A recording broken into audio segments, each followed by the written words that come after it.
There we go. Hello. Hello. So to start off with, would you like to say your name and where you are? I'm Julia Roddy and I'm in Galway, in Connemara, in Ireland. Hmm, lovely. So, as you know, I'm probably right into it. The first question is, who are you? Who are you as a person or as a human being?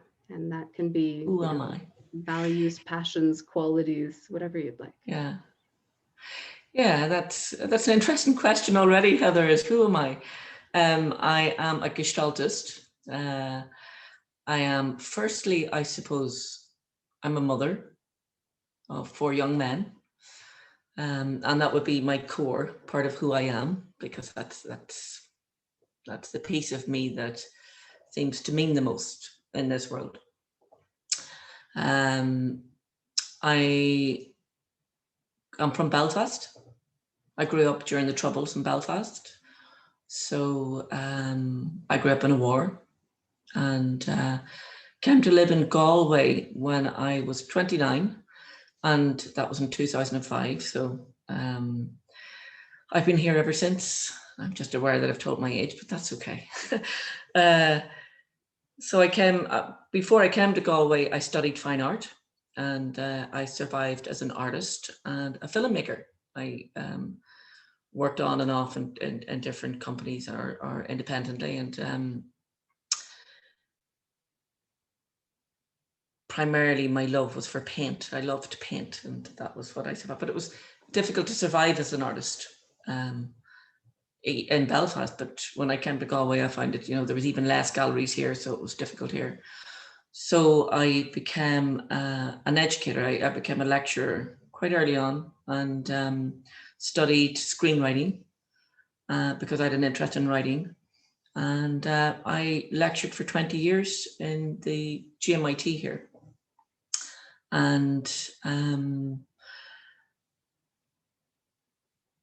in that time, I worked on and off, I suppose, in films and that. And I wrote a book. I wrote a novel called Orange Boy Blue towards the end of it, which was an exciting time. And then I became ill. I got Lyme's disease and took early retirement and discovered Gestalt. And I'm in my final year with the Gestalt Institute of Ireland now, and working as a therapist in placement in a couple of practices in town, and I love it. I love it. I've had an interesting life, really, I suppose, that brought me to Gestalt.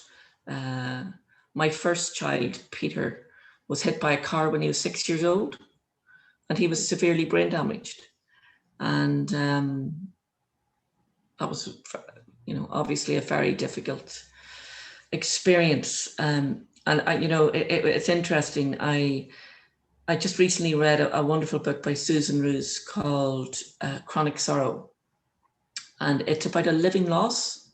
Mm-hmm. So, I've had a lot of loss in my life. I lost my father in my 30s, and I lost 2 beautiful nieces, shortly after my father had passed away. And I've carried the grief of that. But my son is more of a living loss, mm-hmm. and because he's still alive. But he's never the same child that he would have been had he not been in the accident that he was. So that kind of fuels me, I think, as a therapist. Loss, I'm very interested in loss, mm-hmm. And seeing loss in my clients in so many different layers and manifestations. I'm fascinated by it. And I suppose I'm aware that I'm talking a lot, but if you want me to shut up to me. No, that's that's the point. Yeah, I'm aware that, my art background is really informed me as how I am as a therapist, because I was only saying to somebody today, actually, it's a bit like a client comes into me with a bunch of colors, and we don't know where we're going to begin and how we're going to make sense of it. So as an artist, what I do, is I have a white blank canvas, and I don't particularly know what I'm going to put onto that canvas. And I start picking my favorite colors and then go for it, and something might emerge. And then I might make an absolute balls of it. And then out of that, something better might emerge.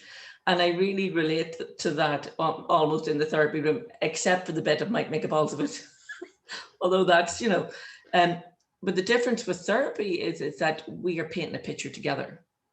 Right. It's a very relational experience. And I love that bit. I love the you bit don't, that you don't have to pick the colors.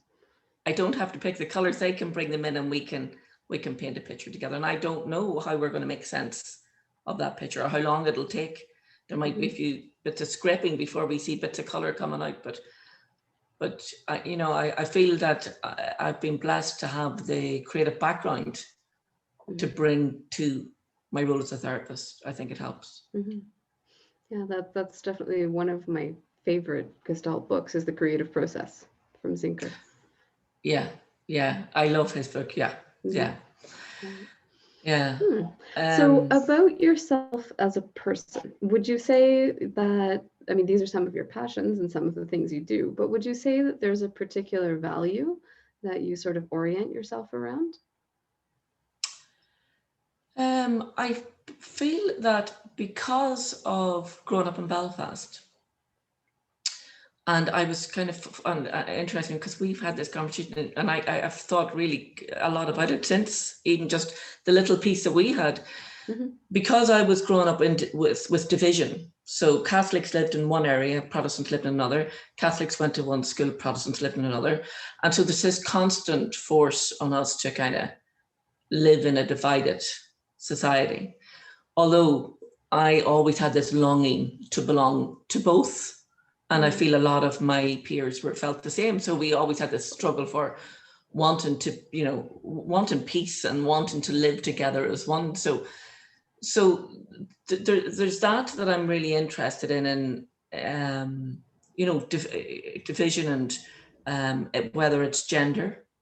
I welcome the non-binary, the cisgender, the different binaries that we can attach to, and I hope that those labels are taken away and that we are just somebody who doesn't today identify as man or doesn't identify as one. We're just a human, and I think and stripping it down to this, let's just be human.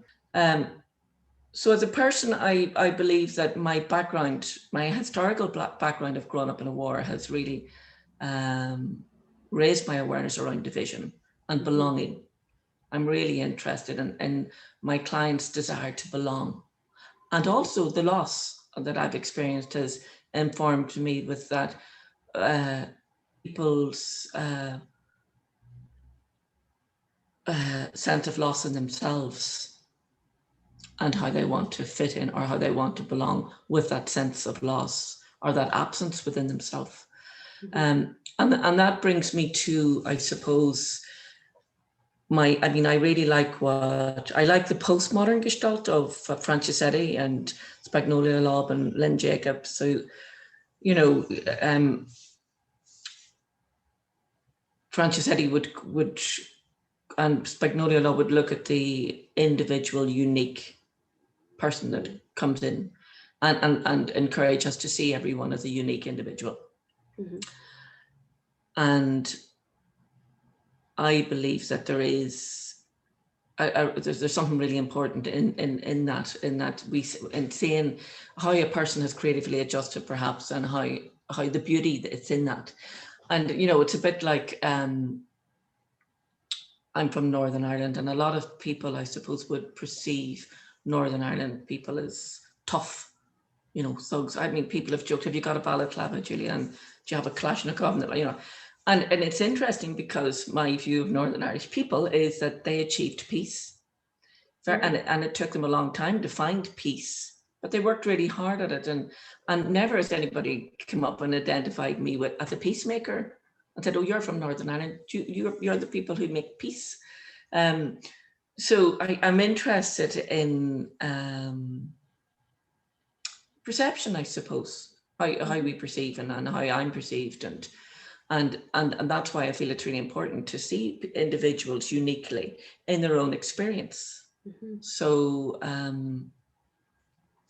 that's difficult, and it's challenging because it's seeing an individual, but also there is a field and there is intergenerational trauma and there are cultural patterns that are even embodied. Yes, and It's Yes. difficult. A complex individual, maybe a very, very complex individual. Yes.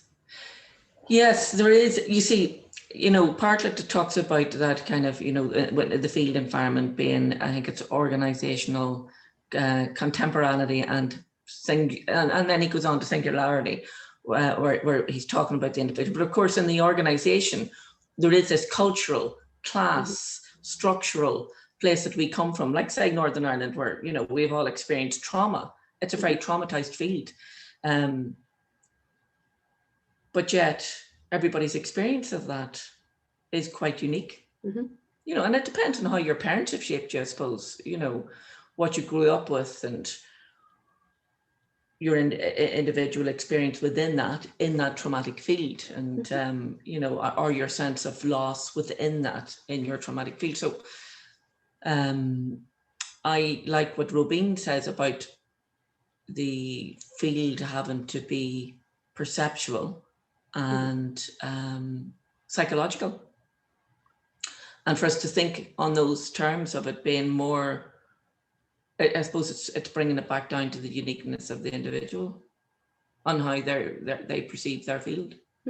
Absolutely. But it is hard. I agree. It is hard because we naturally will see something that I would look at America in the Black Lives Matter struggle. I would look at America as a culture, rather than seeing all the Americans as individual, unique human beings who live within that culture. I see that too, but I can't help but say, oh, that's American culture and this is Irish culture, and look at the differences between us and there, So I suppose it's the between, it's between all those bits, isn't it? I think we can come and go from all of those different levels. Yeah. And go between them, right? So our kind of field theory question, I guess, is what comes to mind for you as a particular event or as a set of circumstances that you would say has really influenced you? And I mean, you talk about growing up in Northern Ireland, but I don't know if there's a specific aspect of that or if there's something else. And you also mentioned your son's accident. But... Yeah. So a particular event in my life that was personal that influenced me. Yeah, that you would really say this has stayed with me or shaped me in some way. Yeah, I'd say probably my son's accident is what has shaped me the most. In that, that has been the most challenging event of my life. That it wasn't just a one-off event. It was an event that continues because my son is still with me, and we still work with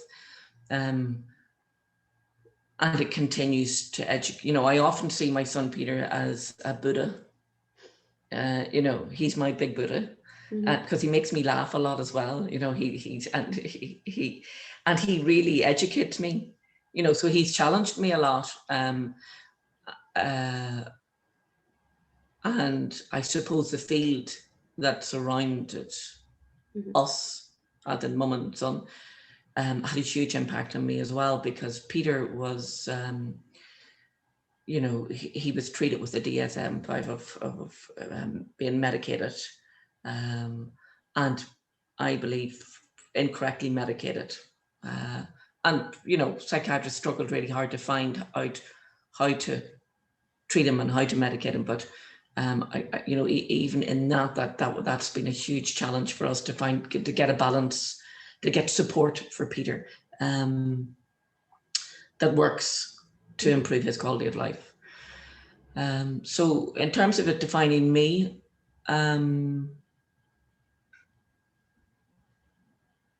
maybe not defining, but how would you say it has affected you, or how has it impacted you?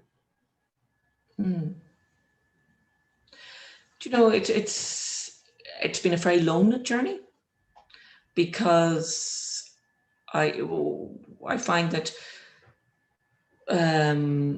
people can be supportive, but with the day-to-day running where you have to continue and carrying on, it's very much, for me, it felt and feels like a lone journey. And the impact, I think now, it's not, I think a Gestalt has really helped me understand my sense of isolation within that. where I have a much broader understanding of, I don't know, maybe compassion for others in it, and compassion for myself in what I have endured. And so I'm not feeling as, I don't feel that I am as alone in it, because I find my voice with it. In the past, I would have found it difficult to give my voice to it, because I felt so alone in it. And I don't have that now, because I've made sense of it. I painted the picture. So I see it more as a gift now, in terms of having empathy, especially when I'm going to work with others. And I also see it as something that will continue to teach me valuable lessons in life. Yeah. And there's a hardness in it that, that's still there. There's a hardness in people's perceptions on people with psychosis, or brain injuries, or inappropriate behaviors, or, I feel that we have a lot of exclusion. We've created exclusion with people that don't fit into this idea that we all fit into a sort of a norm. Bothers me a little.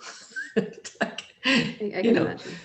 Yeah. So I just want to ditch the norm, and because I don't believe there's such a thing, and I believe we're all in this together, and and I love to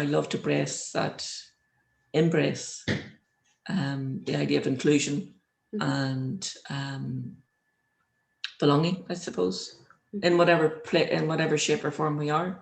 And that's interesting. I created a survey for a project a little while ago, and there was a term on there, and it was for Gestalt therapists, and they wanted me to take it off. They said, "Oh, we don't talk about this. We don't use this." And the term was neurodiversity. And, we're allowed to talk about physical diversity, gender diversity, sexual diversity. But when you listed, psychosis, brain damage, all of this, it's like, really, we can accept that so many parts of people are different, except the brain.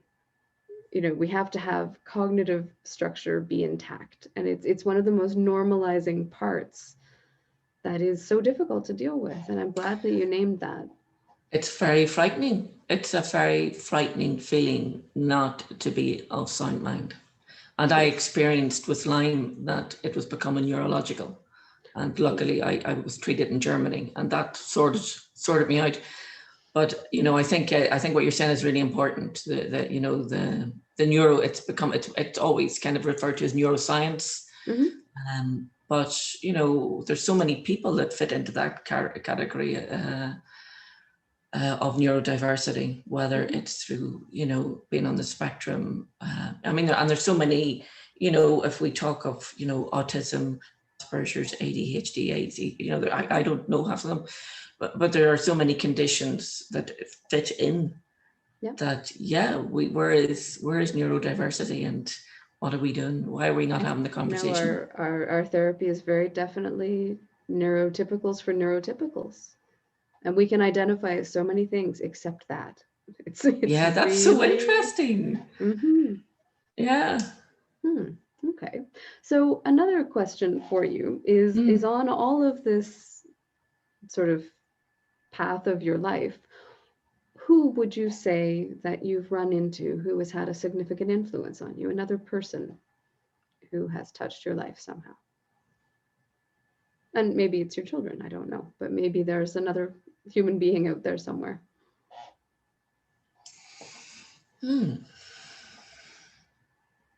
Yeah, and I keep going, funny enough, I keep going back to my son Peter, because he's taught me more than anybody can ever teach me.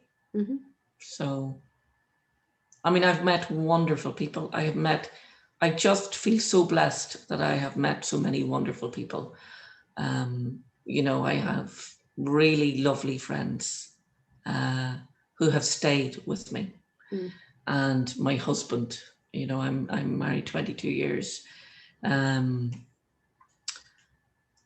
wonderful teachers.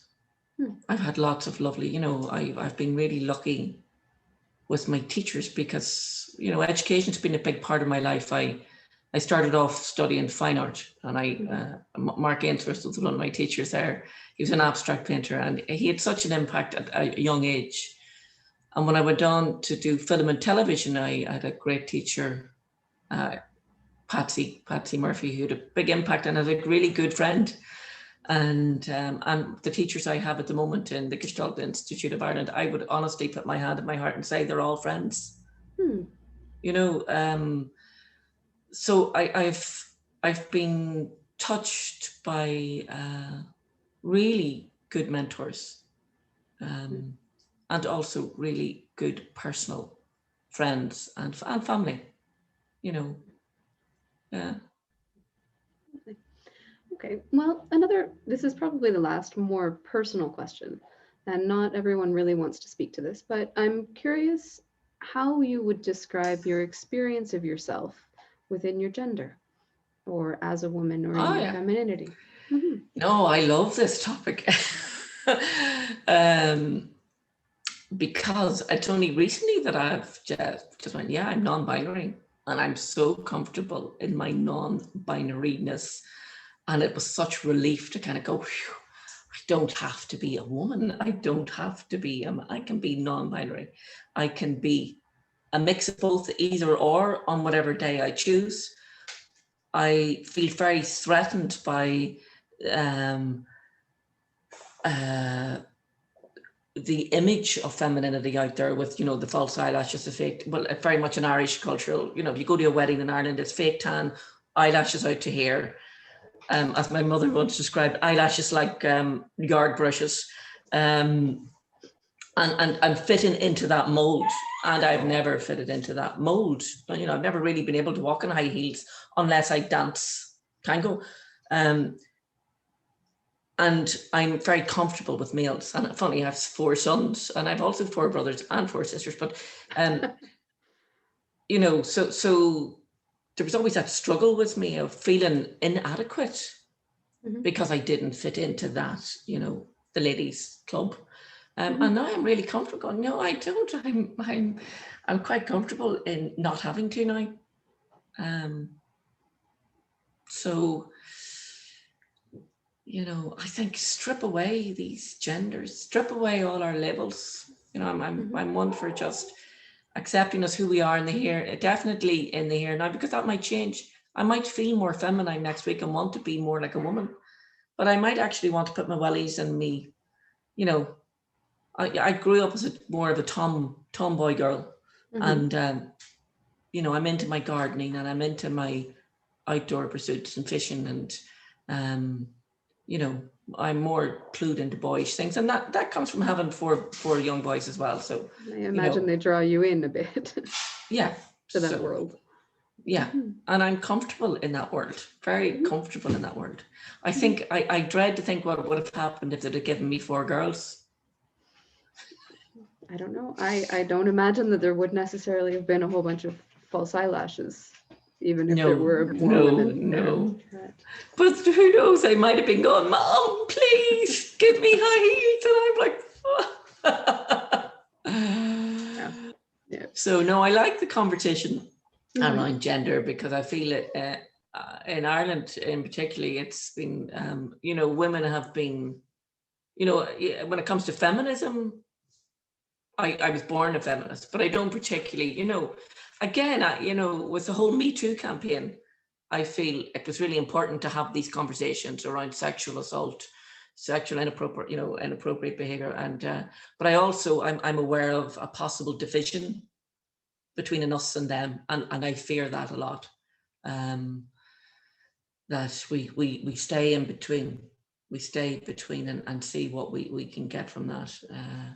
And we dilute or we separate sexual assault, and we try and find the root to where that comes from, and somehow support a way that it discontinues.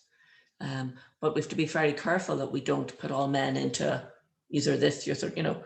I'm aware of a lot of male suicides in Mm-hmm. Ireland, in particular with young males, and our need to acknowledge their space.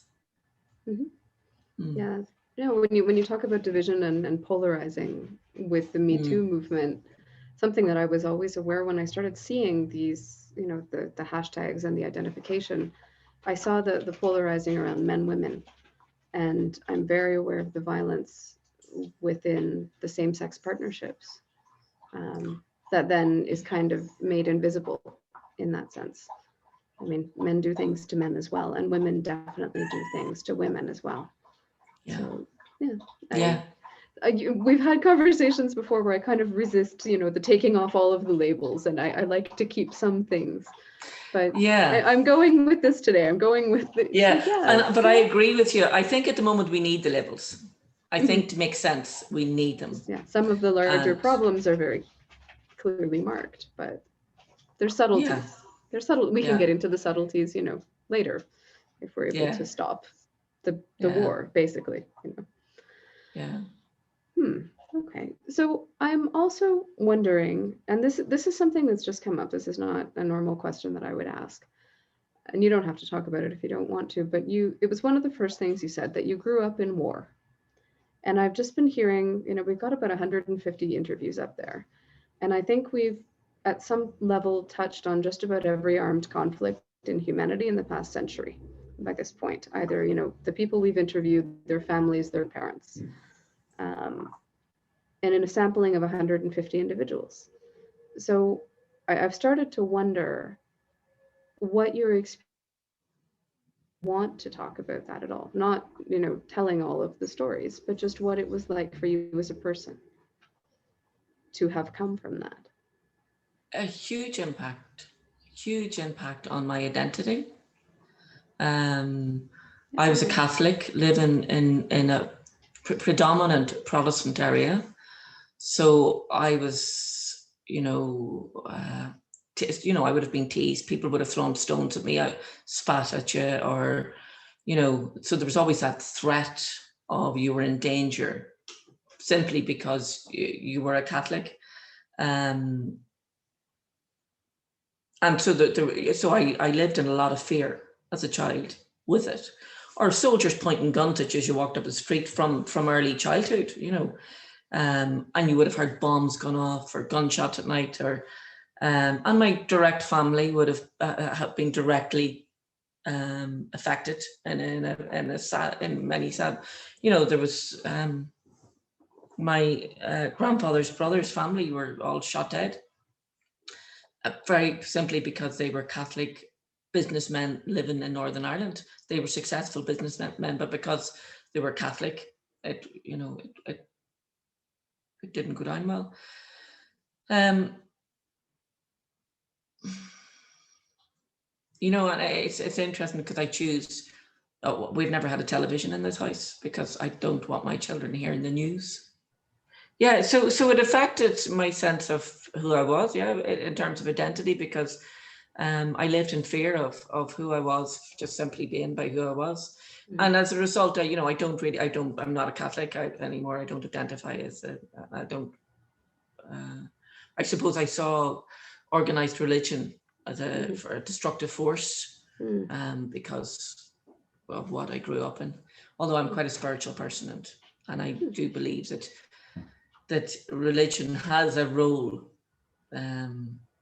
too, which is interesting, because I think without it there's a void, and with it has a role, but it's very patriarchal, and apart from Hinduism, which invites a lot of goddesses, so I bring goddesses in. But yeah, I was saying I don't allow news in our house. I don't have TV because I don't want my children hearing bad news all the time.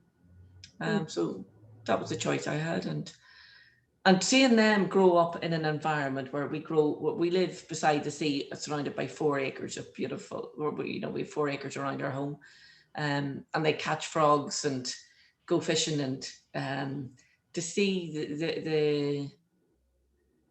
the innocence and the beauty in their upbringing, in comparison to what I suppose I grew up in, is really interesting for me. Okay. Well, thank you. So the next question is kind of a shift, which is how specifically did you come to Gestalt? How did you meet? Well, I was lecturing as a screenwriting teacher, and I also lectured in art. And I had done a foundation course with one of my supervisors, Norman Worden, and it was just like a foundation course in psychotherapy, and I was really, really interested. I discovered, especially existentialism, but I couldn't really afford to do the course. And it wasn't until after I got Lyme that I was able to take early retirement, and then I was able to do the course. So it was just kind of, it was by luck, really. I really wanted to do it, but find it difficult finding the know-how, the where-how, and the money, basically. And so then, so that was how I did it. And to be honest, I hadn't heard an awful lot about Gestalt, but I started going to a Gestalt therapist, and I was like, oh yeah, this works for me. I'd been to other therapists before in the past, but the Gestalt therapist was just like, wow, yeah, this is talking to me. This is, because the whole bodily thing for me was really interesting. I think because I came from a lot of trauma, staying in my body was my first real challenge. And then I just, I fell in love with Gestalt, really. And the course, I found it's fantastic. And so what have you found in Gestalt, and what have you done with it? Well, I'm still, I'm in my fourth year with the college, and I have found that a way of life, and it will be a way of life for me, and I welcome that. I find a community, both here in Ireland and internationally with the IAHET. And I have found an ability to live in awareness relationally as well. So there's to live in awareness, and there's to live in awareness relationally with the other. And, Jesus, what a gift, really, to be given when you think of it, because I don't feel I would have found, yes, I have good friends and I have people I could be with, but my way of being now in awareness is very different, and I wouldn't have found it without Gestalt. And I could probably go on in terms of what I've been given, but yeah. And what do you do with it, or what do you see yourself doing with it? Well, I'm really interested in working in group. I'm hoping to build a little centre beside my home here. We have an old outhouse that we're going to renovate. We've got the drawings sitting in, and my husband's doing the drawings for them. And so I hope can we catch frogs on break and things like that too? You could make it, well, hopefully, yes. One of my sons, my youngest, has said, we'll build a wee Zen garden here with a pond, Mum, and people can sit and reflect. Oh, he's a Gestaltist. What have I done? So I'd love to work with groups and individuals, and I definitely want to bring creative play into it so that it's fun. It's a fun way to work rather than it all being intense one-to-one in a room. I love the idea that you can be creative with Gestalt, and also that Gestalt is something that has room to grow and continue to grow and evolve. So that gives me a real breath of fresh air of, it's not a fixed thing, and we're not fixing people, we're not digging up people's paths, we're consciously and in awareness, we're working with people in this, in this here now, and in the process, in their world. And okay, so what challenges have you run into within Gestalt? Well, as I say that now, funny, I'll go backwards a bit because can I pause? The dog wants out. Can I just have a puppy? I let the puppy out. The challenges are, I would be aware of fixed gestalts and weary of falling into something like a, you know, and it could be fixed. So and I do feel that there are some I suppose the roots of Gestalt and where it's come from, it had a more fixed place, and it's moving towards a more open, less fixed place. And I'm growing with that. You know, I suppose the identifies as white privilege has been an interesting place, you know, with the IAAGT. I've been working with that, and getting to know more in regards to my own perception of identifies as white privilege, and not falling into a fixed place of, oh, I'm, you know, there is room for me within that to have a voice and to hear other voices of diversity, and for us to be able to explore that. So I love that element. But I'm also aware that yeah, I will want to make sure that that's in my awareness, that that continuing growing voice and ability to change and grow in it myself as a therapist. Yeah. So what about the flip side of the challenges? Do you have a particular moment that comes to mind as a highlight or as a peak experience, either within your own process or as a therapist, or in a different part of your life, if you don't just want to talk about Gestalt? For me, one of the memories is whenever I was diagnosed with Lyme, because I'd had Lyme for years, but had never been diagnosed properly. They just missed it, which is common with Lyme disease. But anyway, it finally got diagnosed, and it was at the point where I was losing the power down my left-hand side. It was quite severe, and anyway, it was my first year of Gestalt. It was the Gestalt Institute of Ireland. And I remember, I mean, you know, I remember being in a hospital in Germany where I was being treated. It was Kepner, the body process, beside me. The book, not the person. The only book. I had other books, but it was like, I kept it beside me. And it was just, wow, this is what trauma, this is what's happened. You know, so it was a real ding, you know, my body is really talking to me. Listen to my body, listen to the body. And that that awareness has changed my life and will continue to change my life, because my relationship with my body awareness now will forever be in my awareness and different, you know. It's and that's Gestalt. You know, connecting from here downwards is Gestalt. It is. So you mentioned the word community, and you know, we've met in IAAGT, but do you feel like you're part of a Gestalt community? Does that phrase mean something to you? Yeah, I do. I know, you know, we often refer to ourselves as the Gestalt family in the Gestalt Institute of Ireland, and it feels very much like a family. As in, it genuinely feels like a Gestalt family between the, you know, and I think the tutors really do take on board the you know, Beiser's thing of, you know, no top dog underdog dichotomy. They honor that, and you know that they're there to facilitate and support us, but they're with us, you know. And I keep in touch with anybody who's been and gone through the Gestalt Institute of Ireland, and I will continue to.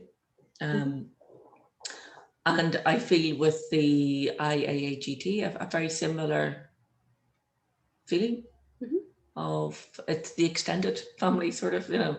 There are people there that I hold dear, and I will continue to.